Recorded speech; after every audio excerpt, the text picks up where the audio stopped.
ये भी सवाल नंबर 41 है, सेकंड लास्ट। अजीम अकरम का पूछते हैं कि हजरत हमजा रज़ी अल्लाह अन्हु की लाश का जो मसला हुआ, क्या ये वाकया सही सनद से साबित है? ये सनदों की बहसें उस वक्त शुरू हुई हैं जब बनु उमैया की इबादत लोगों ने करनी शुरू कर दी।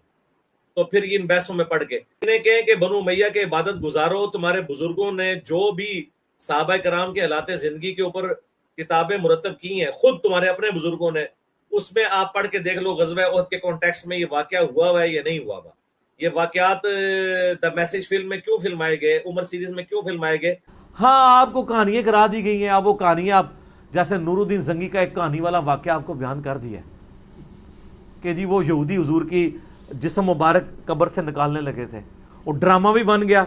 अब लोग कहते हैं जी अली भाई कहते हैं गलत है, हमने तो ड्रामा देखा है, तो ड्रामा ही देखा है ना, तो उसकी तो सनद ही कोई नहीं है। ये वाकयात द मैसेज फिल्म में क्यों फिल्माए गए, उमर सीरीज में क्यों फिल्माए गए। वो ड्रामा भी बन गया। अब लोग कहते हैं जी अली भाई कहते हैं गलत है, हमने तो ड्रामा देखा है, तो ड्रामा ही देखा है ना।